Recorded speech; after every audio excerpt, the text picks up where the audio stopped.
ਮੰਤਰੀ ਰਾਜਾ ਵੜਿੰਗ ਦਾ ਬਰਨਾਲੇ ਦੇ ਬੱਸ ਸਟੈਂਡ ਦਾ ਅਚਨਚੇਤ ਦੌਰਾ।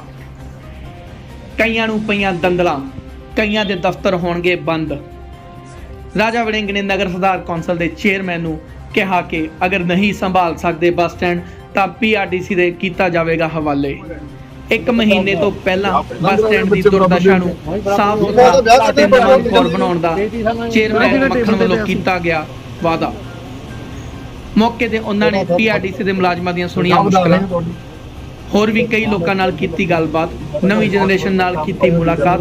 ਉੱਥੇ ਹੀ ਰਾਜਾ ਵੜਿੰਗ ਨੇ ਕਿਹਾ ਕਿ ਮੈਨੂੰ ਕੁਝ ਦਿਨ ਹੀ ਹੋਏ ਨੇ ਟਰਾਂਸਪੋਰਟ ਇੰਚਾਰਜ ਲੱਗੇ ਹੋਏ ਤੇ ਥੋੜੇ ਦਿਨਾਂ ਵਿੱਚ ਹੀ ਮੇਰੇ ਵੱਲੋਂ ਮੋਟੀ ਰਕਮ ਵਿੱਚ ਇਜ਼ਾਫਾ ਕੀਤਾ ਗਿਆ ਹੈ ਤੇ ਮੈਂ ਪੰਜਾਬ ਸਰਕਾਰ ਤੇ ਆਪਣੇ ਪੰਜਾਬ ਵਾਸੀਆਂ ਨੂੰ ਭਰੋਸਾ ਦਿਵਾਉਂਦਾ ਹਾਂ ਕਿ ਟਰਾਂਸਪੋਰਟ ਥੱਲੇ ਨਹੀਂ ਬਲਕਿ ਉੱਪਰ ਦੀ ਉੱਪਰ ਹੀ ਜਾਵੇਗੀ।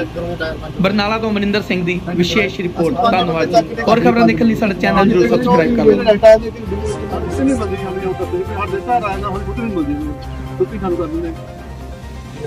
ठीक है जी चेयरमैन साहब, वधिया वधिया जी। बहुत माड़ा हाल है ਤੁਹਾਡਾ। ਇਹ ਪਤਾ ਕੀ ਹੈ ਜਿਹੜੀ ਬੱਸ ਸਟੈਂਡ ਦੀ ਪ੍ਰੋਬਲਮ ਆ, ਉੱਪਰ ਪੁਲ ਚੌਂਕੀ ਬਣੀ ਹੋਈ ਹੈ, ਉਹਨਾਂ ਦਾ ਗੰਦ ਉੱਤੇ ਤੇ ਆਉਂਦਾ। ਗੰਦ ਕੀ ਹੈਗਾ? ਉਹ ਸਾਰਾ ਗੰਦ ਆ ਰਿਹਾ ਨਾ ਉੱਤੇ ਤੇ। ਬੱਸ ਸਟੈਂਡ ਇੱਕ ਐਸੀ ਚੀਜ਼ ਹੈ, ਬੱਸ ਸਟੈਂਡ, ਹਸਪਤਾਲ, ਕਚਹਿਰੀ ਜੀ ਉਹੀ ਨਹੀਂ ਸਾਫ਼, ਠੀਕ ਹੈ ਤਾਂ ਫਿਰ ਆਪਣਾ ਕੰਮ ਖਰਾਬ ਪੱਕੇ ਤੌਰ ਤੇ। ਅੱਗੇ ਨਾ ਇੰਨਾ ਮਾੜਾ ਹਾਲ ਹੈ ਇਹ ਜਿਹੜੀ ਸਾਡੀ ਨਾ ਬੱਸ ਸਟੈਂਡ ਦਾ ਮਾੜਾ ਹਾਲ। ਪੈਸੇ ਨਹੀਂ ਆਏ, ਪੈਸੇ ਤੋੜਨੇ ਚਾਹੀਦੇ। ਉਹ ਪੈਸੇ ਕਿੱਥੇ ਸੀ? ਇੰਪਰੂਵਮੈਂਟ ਕੁਝ ਵੀ ਨਹੀਂ। ਹੁਣ ਦੁਕਾਨਾਂ ਪ੍ਰੋਪਰਟੀ ਵੇਚ ਕੇ ਕੰਮ ਸ਼ੁਰੂ ਹੋਇਆ। ਚੇਅਰਮੈਨ ਤੋਂ ਇਸਤੀਫਾ ਦੇਣਾ ਸੀ ਜਦੋਂ ਪੈਸੇ ਹੀ ਨਹੀਂ ਖਾਤੇ ਬੈਠੇ ਜੀ ਚਲਾਇਆ ਸਾਲ ਦੇ ਟਰੱਕ ਹੈਂਗ ਕੀਤਾ ਜਿਵੇਂ ਤੁਸੀਂ ਰੋਡਵੇਜ਼ ਕੰਮ ਕਰਦੇ ਰਹੇ। ਉਹ ਮੇਰੀ ਪ੍ਰੋਪਰਟੀ 12 ਲੱਖ ਰੁਪਏ ਦਿੰਦੇ ਚੇਅਰਮੈਨ ਚਾਰਜ ਲਿਆ। ਹੁਣ ਅਸੀਂ ਸਾਹਿਬ ਨੂੰ ਕਹਿਣਾ ਸੀ ਪੈਸੇ ਅਸੀਂ ਹੁਣ ਕੀਤਾ ਜੀ, ਪਾਈ ਹੈ ਗ੍ਰਾਂਟ 2 ਕਰੋੜ ਰੁਪਏ। ਕਿੱਥੋਂ? ਇਹਨੂੰ ਜਿਹੜੇ ਨਹੀਂ ਪੰਜਾਬ ਨਿਰਮਾਣ ਨਹੀਂ, ਪੰਜਾਬ ਨਿਰਮਾਣ ਵਾਲੇ ਜੀ ਤੁਹਾਨੂੰ ਦਿੱਤੀ ਉਹਨਾਂ ਨੇ। ਹਾਂ ਹੁਣ ਦਿੱਤੀ ਹੈ, ਤਾਂ 1.5-2 ਸਾਲ ਹੋਏ। ਹੁਣ ਇਹ ਟੈਂਡਰ ਫਿਰ ਇਹ ਇੰਪਰੂਵਮੈਂਟ ਟਰਸਟ ਆਏਗਾ ਕਿ ਮਿਊਨਿਸਪਲ ਕਮੇਟੀ ਲਾਏਗੀ? ਅਸੀਂ ਟਰਸਟ ਲਾਇਆ ਵੇ ਜੀ।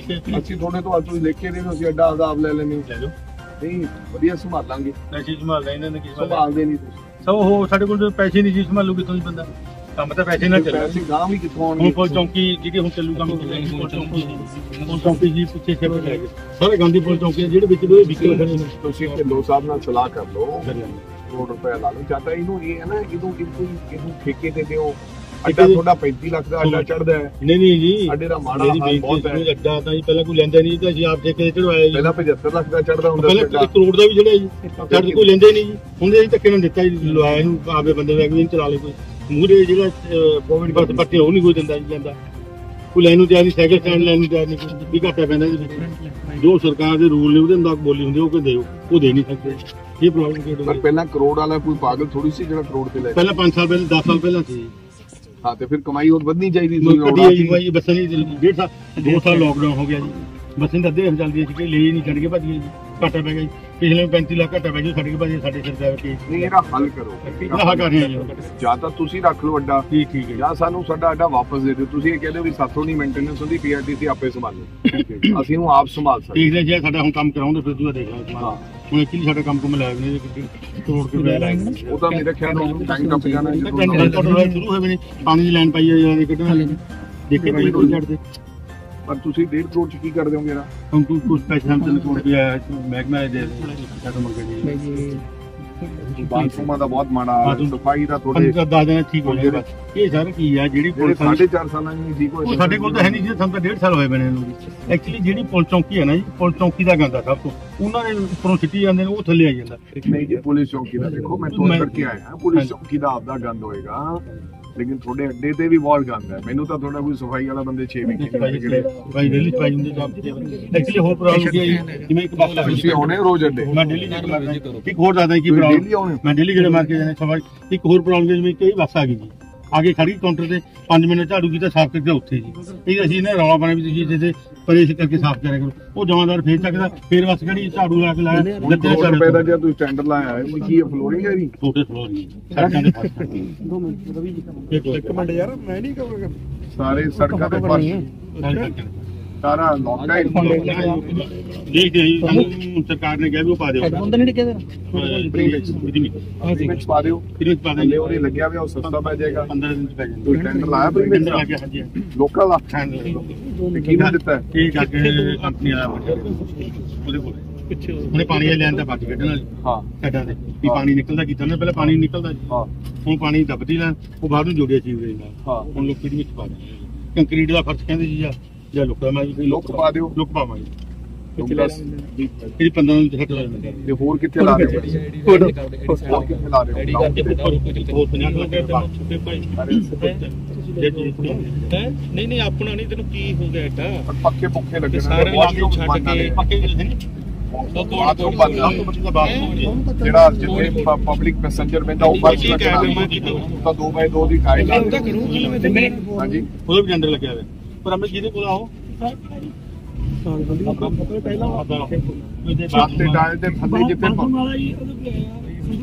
ਪਬਲਿਕ ਬੈਠੀ ਉੱਥੇ ਜਿੱਥੇ ਪਬਲਿਕ ਦੀ ਵੇਟਿੰਗ ਏਰੀਆ ਕੋਈ ਉਹਦੀ ਫਲੋਰਿੰਗ ਵੇਟਿੰਗ ਏਰੀਆ ਦੀ ਹਾਂਜੀ ਉਹ ਟੈਂਡਰ ਚੰਗਾ ਉਹ 2 ਮਿੰਟ 12 ਲੱਖ ਰੁਪਏ ਇਕੱਠੇ ਕਰਕੇ ਤਾਂ ਹੁਣ ਚਲਾਇਆ ਜੀ ਸ਼ਾਰਟ ਦੇ ਵਿੱਚ ਮੇਰੇ ਬੈਗ ਰੱਖੇ ਕੰਮ ਕੋਈ ਨਹੀਂ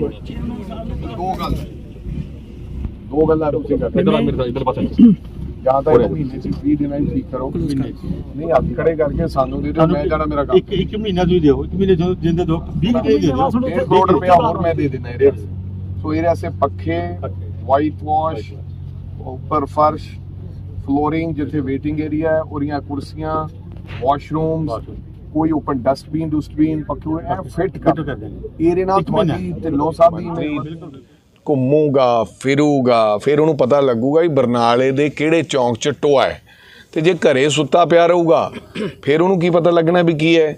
ਹੁਣ ਮੈਂ ਆਇਆ ਇੱਥੇ ਮੈਨੂੰ ਪਤਾ ਲੱਗਿਆ ਕਿ ਇੰਪਰੂਵਮੈਂਟ ਟਰਸਟ ਕੋਲ ਇਹ ਅੱਡਾ ਹੈ ਇਹਨੇ 1 ਕਰੋੜ ਰੁਪਏ ਦਾ ਟੈਂਡਰ ਲਾਤਾ ਹੈ 1.5 ਕਰੋੜ ਰੁਪਏ ਅਸੀਂ ਇਹਨਾਂ ਨੂੰ ਦੇ ਰਹੇ ਹਾਂ ਹੋਰ ਵੀ ਅਗਰ ਘਟਦਾ ਹੋਏਗਾ ਦੇ ਦਿਆਂਗੇ ਲੇਕਿਨ ਇਹਨੂੰ ਵਧੀਆ ਬੱਸ ਸਟੈਂਡ ਬਣਾਵਾਂਗੇ। ਸੋ ਜਿੰਨਾ ਘੁੰਮਾਂਗੇ ਜਿੱਥੇ ਜਾਵਾਂਗੇ तमाम ਤਕਲੀਫਾਂ ਲੋਕਾਂ ਦੇ ਵਿੱਚ ਪਤਾ ਲੱਗਿਆ ਕਿ MRP ਤੋਂ ਵੱਧ ਅੱਡਿਆਂ 'ਚ ਪੈਸੇ ਲਏ ਜਾਂਦੇ ਉੱਥੇ ਰੇਟ ਲਿਸਟ ਅੱਜ ਮੈਂ ਲੱਗੀ ਤੁਹਾਡੇ ਵੇਖੀ ਬਿਕੋਜ਼ ਇਹ ਪੁਰਾਣੀਆਂ ਹਦਾਇਤਾਂ ਦਿੱਤੀਆਂ। ਸੋ ਬਿਲਕੁਲ ਹੁਣ GM ਸਾਹਿਬ ਦੀ ਇੱਥੇ 6 ਬੰਦੇ ਇੰਪਰੂਵਮੈਂਟ ਟਰਸਟ ਦੇ ਚੇਅਰਮੈਨ ਸਾਹਿਬ ਨੇ ਦਿੱਤੇ ਹੈ। ਸੋ ਮੈਂ ਚੇਅਰਮੈਨ ਸਾਹਿਬ ਨੂੰ ਕਹੂੰਗਾ ਵੀ ਸਾਡੇ ਉਹਨਾਂ ਨੂੰ ਕਿਹੋ ਵੀ ਸਾਡੇ GM ਸਾਹਿਬ ਦੇ ਵੀ ਹੁਕਮ ਮੰਨਿਆ ਕਰਨ ਜਿਹੜਾ ਨਹੀਂ ਮੰਨਦਾ ਉਹਦੇ 'ਤੇ ਬੰਦੀ ਕਾਰਵਾਈ ਹੋਣੀ ਚਾਹੀਦੀ ਹੈ ਕਿਉਂਕਿ GM ਦੀ ਜ਼ਿੰਮੇਵਾਰੀ ਹੈ ਸਾਰਾ ਅੱਡੇ ਨੂੰ ਚੈੱਕ ਕਰਨਾ ਸਫਾਈ ਦੇਖਣੀ ਜੇ ਉਹਦੀ ਗੱਲ ਹੀ ਨਹੀਂ ਕੋਈ ਮੰਨੇਗਾ ਤਾਂ ਫਿਰ ਉਹ GM ਕੀ ਕਰੇਗਾ ਵਿਚਾਰਾ। ਸੋ ਇਹ ਵੀ ਤੁਸੀਂ ਸਟਾਫ ਤੁਹਾਡਾ ਸਟਾਫ ਅੱਡੇ ਦਾ ਸਟਾਫ ਅਤੇ ਸਾਡਾ GM ਇਹ ਬਾਟ ਕੇ ਮੀਟਿੰਗ ਇਹ ਮੈਨੂੰ ਲੱਗਦਾ ਕਿ ਆਪਸ ਵਿੱਚ ਤਾਲਮੇਲ ਵਧਾਉਣ ਤਾਂ ਜੋ ਅਸੀਂ ਅੱਡੇ ਨੂੰ ਮੁਕੰਮਲ ਤੌਰ 'ਤੇ ਜਿਹੜਾ ਕੋਈ ਮਹਿਕਮੇ ਦਾ ਕਰਨ ਵਾਲਾ ਕੰਮ ਆ ਉਹ ਅਸੀਂ ਕਰਾਂਗੇ ਜਿਹੜਾ ਕੋਈ ਇੰਪਰੂਵਮੈਂਟ ਟਰਸਟ ਦੇ ਕੰਮ ਕਰਨ ਵਾਲਾ ਉਹ ਇਹ ਕਰਨਗੇ। ਸੋ ਇਹ ਅਸੀਂ ਆਉਣ ਵਾਲੇ ਸਮੇਂ 'ਚ ਇਹ तमाम ਚੀਜ਼ਾਂ ਬਿਡਿੰਗ ਸਾਹਿਬ ਕਿਵੇਂ ਕੋਈ ਪ੍ਰਾਈਵੇਟ ਬੱਸਾਂ ਗਈਆਂ ਸੰਗਰੂਰ ਤੱਕ ਟਿਕਟ ਪਟਿਆਲਾ ਤੱਕ ਦੀ ਕੱਟਦੇ ਜੀ ਉਹਦੇ ਬਾਰੇ ਕੀ ਕਹੋਗੇ ਤੁਸੀਂ? ਐਸਾ ਮੈਨੂੰ ਤੁਸੀਂ ਧਿਆਨ 'ਚ ਲਿਆ ਦਿਓ ਹੁਣੇ ਫੜ ਕੇ ਬੌਂਡ ਕਰ ਦੂੰਗਾ ਬਸ ਬੱਸਾਂ ਹੈਗਾ ਤੁਸੀਂ ਟਰੈਵਲ ਕਰ ਸਕਦੇ ਹੋ ਉਰੋਂ ਟਿਕਟ ਪਟਿਆਲਾ ਦੀ ਕੱਟਦੇ ਆ ਜਾਂਦੇ ਆ ਸੰਗਰੂਰ ਤੱਕ ਬੱਸਾਂ ਮੈਂ ਖੁਦ ਟਰੈਵਲ ਕੀਤਾ ਜੀ ਬੱਸ ਤੇ। ਅੱਛਾ ਕਿਹੜੀ ਐਸੀ ਬੱਸ ਹੈ? ਉਹ ਸਰ ਅੱਗੇ ਟਾਈ ਅਪ ਕਰਾ ਦਿੰਦੇ ਆ ਜੀ ਇੱਥੋਂ ਬਿਠਾ ਲੈਂਦੇ ਨੇ ਸਵਾਰੀ ਨੂੰ ਵੀ ਚੰਡੀਗੜ੍ਹ ਜਾਊਗੀ ਸੰਗਰੂਰ ਜਾ ਕੇ ਰੋਕ ਦਿੰਦੇ ਨੇ। ਇਹਦੇ ਬਾਰੇ ਕੀ ਕਹੋਗੇ ਤੁਸੀਂ? RTA ਸਾਹਿਬ ਐਸੀਆਂ ਜਿੰਨੀਆਂ ਬੱਸਾਂ ਉਹ ਅੱਜ ਸ਼ਾਮ ਤੱਕ ਇੰਪਾਊਂਡ ਕਰਕੇ ਬੰਦ ਕਰ ਦਿੱਤੇ ਜਾਣ। ਸੋ ਮੇਰੀ ਇੱਕ ਵੀ ਬੱਸ ਅਗਰ ਇੱਦਾਂ ਦਾ ਕੰਮ ਕਰਦੀ ਹੈ ਤੁਸੀਂ ਕਿਰਪਾ ਕਰਕੇ ਤੁਹਾਡਾ ਟਾਈਮ ਤਾਂ ਲੱਗੇਗਾ ਬਿਕੋਜ਼ ਸਾਨੂੰ ਪਬਲਿਕ ਦੇ ਸੰਯੋਗ ਦੀ ਵੀ ਜ਼ਰੂਰਤ ਹੈ। ਮੇਰਾ RTA ਦੀ ਹੋ ਸਕਦਾ ਨਜ਼ਰ 'ਚ ਨਾ ਹੋਵੇ ਮੇਰੇ ਹਾਂ ਵੀ ਸੌਰਵ ਜੀ ਮੇਰੇ RTA ਦੀ ਹੋ ਸਕਦਾ ਨਜ਼ਰ 'ਚ ਨਾ ਹੋਵੇ ਮੇਰੇ ਆਫਿਸਰ ਦੀ ਨਜ਼ਰ ਨਾ ਹੋ ਜੇ ਪਬਲਿਕ ਨੂੰ ਇਹ ਗੱਲ ਪਤਾ ਲੱਗਦੀ ਹੈ ਬਿਕੋਜ਼ ਤੁਸੀਂ ਸਾਨੂੰ ਦੱਸੋਗੇ ਉੱਥੇ 10 ਮਿੰਟ ਅੜ ਜਾਓ ਸਾਡਾ RTA ਆਏਗਾ ਉਹਦਾ ਨੰਬਰ ਲੈ ਲਓ। ਕਮਿਸ਼ਨ ਵੀ 30 ਰੁਪਏ ਕਮਿਸ਼ਨ ਮਿਲਦਾ ਜੀ ਬਸ ਮਗਰੋਂ ਕਿਹਨੂੰ ਕਮਿਸ਼ਨ ਮਿਲਦਾ ਕਿਹੜਾ ਮੰਨ ਲਓ ਟਿਕਟ ਕੱਟਦਾ ਹੀ ਪਟਿਆਲੇ ਸੰਗਰੂਰ ਤੱਕ ਕਰਦਾ ਬੜਾ ਪ੍ਰਾਈਵੇਟ ਚੜਾਉਂਦੇ ਉਹ 30 ਰੁਪਏ ਕਮਿਸ਼ਨ ਮਿਲਦਾ। ਬਿਲਕੁਲ GM Sahib check it out ਹੁਣ ਤੁਹਾਡੇ ਕੋਲੇ ਪਾਵਰਾਂ ਵੀ ਆ ਗਈਆਂ ਮੇਰੇ ਖਿਆਲ 500 ਮੀਟਰ ਦੀ ਚੈਕਿੰਗ ਕਰ ਰਹੀਆਂ ਪਲੀਜ਼ ਜੇ ਇਦਾਂ ਦੀ ਗੱਲ ਹੁੰਦੀ ਹੈ ਦਿਸ ਇਜ਼ ਯੋਰ ਡਿਊਟੀ। ਅਨਾਜ ਮੰਡੀ ਦੇ ਵਿੱਚੋਂ ਇੱਕ ਮਿੰਟ ਜੇ ਤੁਹਾਡੀ ਡਿਊਟੀ ਹੈ ਅਸੀਂ ਆਪਦੇ GMs ਨੂੰ 500 ਮੀਟਰ ਦੀਆਂ ਜਿਹੜੀਆਂ ਪਹਿਲਾਂ ਤਾਕਤਾਂ ਨਹੀਂ ਸੀਗੀਆਂ ਹੁਣ GM 500 ਮੀਟਰ ਦੇ ਦਾਇਰੇ 'ਚ ਜਾ ਕੇ ਬੱਸਾਂ ਦੇ ਚਲਾਨ ਸੇ ਬੱਸਾਂ ਦੀ ਇਰਰੈਗੂਲਰਿਟੀਜ਼ ਜਿਹੜੀਆਂ ਹੋ ਰਹੀਆਂ ਉਹਨਾਂ 'ਤੇ ਉਹ ਚੈਕਿੰਗ ਰੱਖ ਸਕਦੇ ਆ।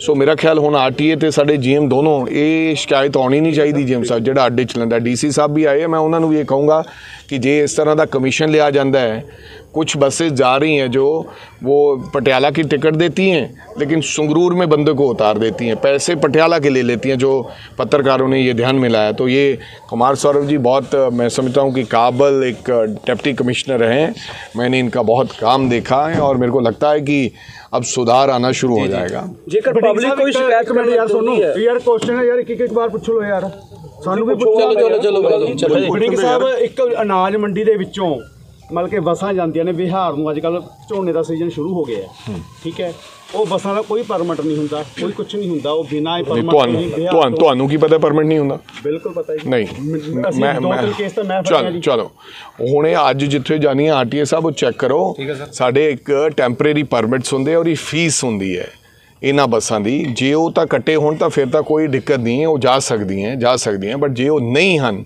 ਤਾਂ ਸਾਰੀਆਂ ਬੱਸਾਂ ਇੰਪਾਊਂਡ ਕਰਕੇ ਅੰਦਰ ਦੇ ਦਿਓ ਜੀ ਬਿਲਕੁਲ ਜੇ ਉਹਨਾਂ ਨੇ ਟੈਕਸ ਨਹੀਂ ਪੇ ਕੀਤਾ ਜੇ ਉਹਨਾਂ ਨੇ ਸਾਡੇ ਤੋਂ ਕੋਈ ਪਰਮਿਟ 'ਚ ਨਹੀਂ ਉਹਨਾਂ ਦੇ ਰਜਿਸਟਰਡ ਨਹੀਂ ਹੈ ਸਾਡੇ ਉਹਦੇ 'ਚ ਉਡਾ ਦੇਵਾਂਗੇ। ਸਰ ਪਬਲਿਕ ਕੋਈ ਸ਼ਿਕਾਇਤ ਕਰਨਾ ਚਾਹੁੰਦੀ ਹੈ ਸੁਜੈਸ਼ਨ ਕਰਨਾ ਚਾਹੁੰਦੀ ਹੈ ਕਿਸ ਤਰ੍ਹਾਂ ਕਰ ਸਕਦੀ ਆਪ ਜੀ ਨੂੰ ਮੇਰਾ ਜੀ ਟੋਲ ਫ੍ਰੀ ਨੰਬਰ ਅਸੀਂ ਦਿੱਤਾ ਹੋਇਆ ਹੈ ਅਸੀਂ ਇੱਕ WhatsApp ਨੰਬਰ ਕ੍ਰੀਏਟ ਕੀਤਾ ਹੈ तमाम ਸ਼ਿਕਾਇਤਾਂ ਉਹਦੇ 'ਤੇ ਆਉਂਦੀਆਂ ਅਸੀਂ ਉਹਦਾ ਅਮਲ ਕਰਦੇ ਹਾਂ ਉਹ ਆਈ ਡੋਂਟ ਹੈਵ ਨਾਓ ਬੋਲ ਕੇ ਦੱਸ ਦਿੰਦਾ ਤੁਹਾਨੂੰ ਪਰ ਉਹ ਅਸੀਂ ਨੰਬਰ ਆਲਰੇਡੀ ਦਿੱਤਾ ਉਹਦੇ 'ਤੇ ਘੱਟੋ ਘੱਟ 10,000 ਸ਼ਿਕਾਇਤ ਮੇਰੇ 4 ਬੰਦੇ ਡੀਲ ਕਰ ਰਹੇ ਆ। ਕੱਲ੍ਹ ਮੈਂ ਮਹਿਕਮੇ ਨੂੰ ਕਿਹਾ ਕਿ ਮੈਨੂੰ ਕਿਰਪਾ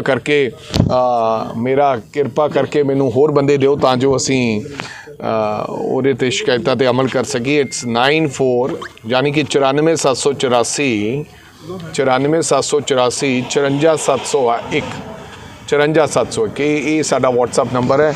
ਕਿਸੇ ਦੀ ਵੀ ਕੋਈ ਐਸੀ ਸ਼ਿਕਾਇਤ ਹੋਵੇ ਫੋਟੋ ਹੋਵੇ ਵੱਲੋਂ ਪਹਿਲਾਂ ਵੀ ਲੋਕਾਂ ਦੀ ਸੁਵਿਧਾ ਵਾਸਤੇ ਇੱਕ ਮਿੰਨੀ ਬੱਸ ਸਟੈਂਡ ਵੀ ਬਣਾਇਆ ਗਿਆ ਉਸ ਨੂੰ ਕਿਸ ਤਰ੍ਹਾਂ ਦੇਖਦੇ ਹੋ ਉਹਨਾਂ ਨੇ ਪਹਿਲਾਂ ਹੀ ਆਪਣੇ ਵੱਲੋਂ ਉਪਰਾਲਾ ਕੀਤਾ ਇੱਕ ਆਈਟੀ ਚੋਂ ਕਿਹਨਾਂ ਨੇ ਟਰਸਟ ਵੱਲੋਂ ਚੰਗੀ ਗੱਲ ਹੈ ਮੈਂ ਸਮਝਦਾ ਕਿ ਯਾਰ ਇਹ ਕੰਮ ਸਾਡਾ ਹੈ ਇਹ ਉਪਰਾਲੇ ਦੀ ਹੁਣ ਮੈਂ ਵਧਾਈ ਨਹੀਂ ਕਿਸੇ ਨੂੰ ਦੇ ਸਕਦਾ ਦਿਸ ਇਜ਼ ਆਵਰ ਜੌਬ।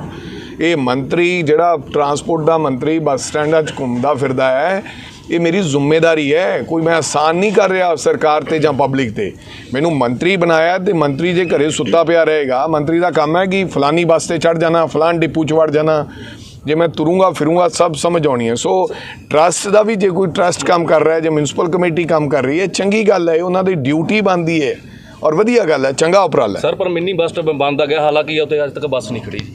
ਹਾਂਜੀ ਸਰ ਬੱਸ ਨਹੀਂ ਖੜੀ ਹਜੇ ਤੱਕ ਮਿੰਨੀ ਬੱਸ ਸਟੈਂਡ ਬੰਦ ਆ ਚੁੱਕਿਆ ਹਜੇ ਤੱਕ ਬੱਸ ਨਹੀਂ ਖੜੀ ਉੱਥੇ ਯਾਰ ਇਹ ਤਾਂ ਹੁਣ ਬੱਸ ਤਾਂ ਉਹਨਾਂ ਨੇ ਖੜਾਉਣੀ ਹੁਣ ਬੱਸ ਤਾਂ ਨਹੀਂ ਮੈਂ ਖੜਾਉਣੀ ਮਿੰਨੀ ਬੱਸ ਵਾਲੇ ਪ੍ਰਾਈਵੇਟ ਦੀ ਗੱਲ ਕਰਦੇ ਹਾਂ ਜੀ। ਹਾਂਜੀ ਨਹੀਂ ਬੱਸ ਸਟੈਂਡ 'ਤੇ ਉਹ ਮੈਨੂੰ ਨਹੀਂ ਪਤਾ ਮਨਜ਼ੂਰ ਸ਼ੁਦਾ ਹੈ ਕਿ ਨਹੀਂ ਹੈ ਸਟੇਜ ਹੈ ਉਹਦੇ 'ਚ ਵੀ ਇੱਕ ਕਾਨੂੰਨ ਉਹਦੇ 'ਚ ਇੱਕ ਮਿੰਟ ਇੱਕ ਸਿਸਟਮ ਹੈ ਕਿ ਇੱਕ ਤਾਂ ਕਿਤੇ ਨਾ ਕਿਤੇ ਪਬਲਿਕ ਖੜੀ ਹੋ ਜਾਂਦੀ ਹੈ ਅਤੇ ਜਿੱਥੇ ਬੱਸਿਸ ਉਹਨਾਂ ਨੂੰ ਚੜਾਉਣ ਲੱਗ ਪੈਂਦੇ ਕਈ ਥਾਂ 'ਤੇ ਉਹ ਇੰਪਰੂਵ ਨਹੀਂ ਹੁੰਦੇ ਸਾਡੇ ਕੋਲੋਂ ਕਈ ਜਿਹੜੇ ਅੱਡੇ ਹੈ ਉਹਨਾਂ ਨੂੰ ਅਸੀਂ ਸਟੇਜ ਕਹੀ ਜਾਂਦੀ ਹੈ ਕਿਉਂ GM ਸਾਹਿਬ ਸਟੇਜ ਕਹੀ ਜਾਂਦੀ ਹੈ ਉਹ ਸਾਡੇ ਆਥੋਰਾਈਜ਼ਡ ਬੁੱਕਸ ਦੇ ਵਿੱਚ ਹੋਣਾ ਚਾਹੀਦਾ ਅੱਡਾ ਫਿਰ ਅਸੀਂ ਉਹਨਾਂ ਨੂੰ ਡਿਊਟੀ ਦੇ ਸਕਦੇ ਆ ਵੀ ਫਿਰ ਇਸ ਅੱਡੇ 'ਤੇ ਬੱਸ ਖੜੇਗੀ ਜਾਂ ਤਾਂ ਸਾਥੋਂ ਮਨਜ਼ੂਰ ਕਰਾਇਆ ਹੋਵੇ ਇੱਕ ਹੁੰਦਾ ਕਿ ਸ਼ਹਿਰ ਦੇ ਲੋਕਾਂ ਦੀ ਸਹੂਲਤ ਨੂੰ ਵੇਖਦੇ ਹੋਏ ਉੱਥੋਂ ਲੋਕ ਚੜ੍ਹਦੇ ਉਹਨਾਂ ਨੇ ਅੱਡਾ ਬਣਾ ਦਿੰਦੇ ਸੋ ਮੈਨੂੰ ਉਹਦੇ ਬਾਰੇ ਜਾਣਕਾਰੀ ਨਹੀਂ ਉਹ ਦੇਖੋ within a city so stage ਨਹੀਂ ਹੈ ਉਹ ਆਪਣੀ ਇਟਸ ਓਪਨ ਅੱਛਾ ਇਹ ਪਤਾ ਕਿ ਪਹਿਲਾਂ ਮਿੰਨੀ ਬੱਸ ਸਟੈਂਡ ਤੇ ਬਣਾਇਆ ਸੀ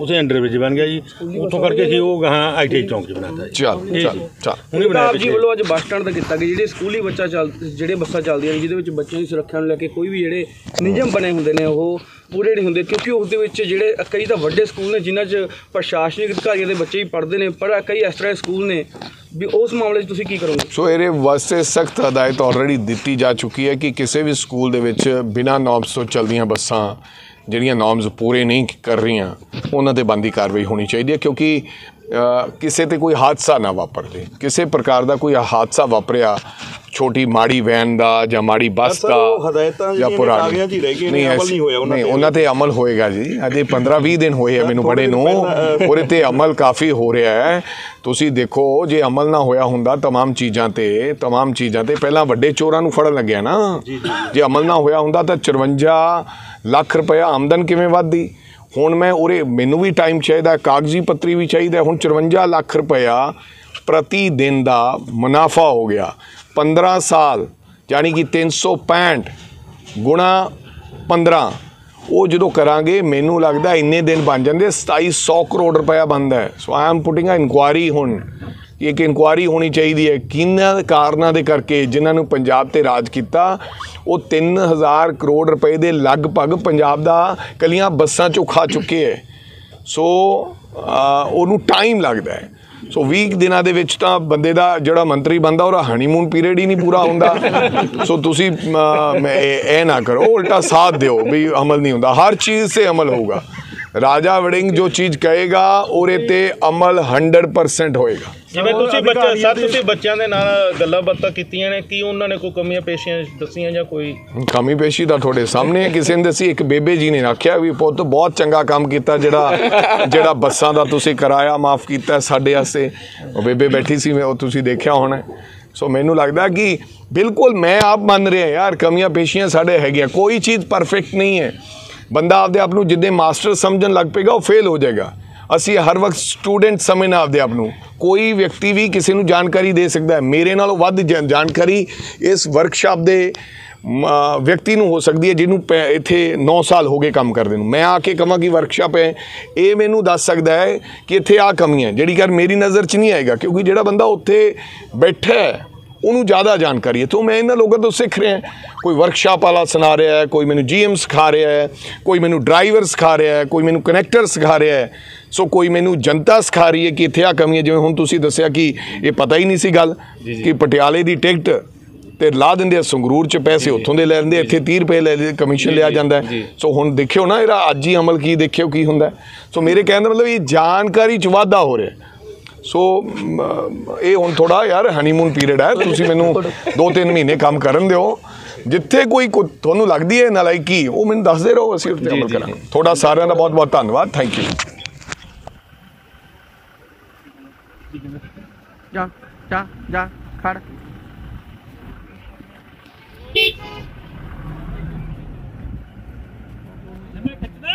ਉਹ ਪੌੜੀ ਖੜਾ ਕੇ ਖਿੱਚਦੇ ਨੇ ਯਾਰ, ਏਡੀ ਕਿੱਡੀ ਗੱਲ ਆ।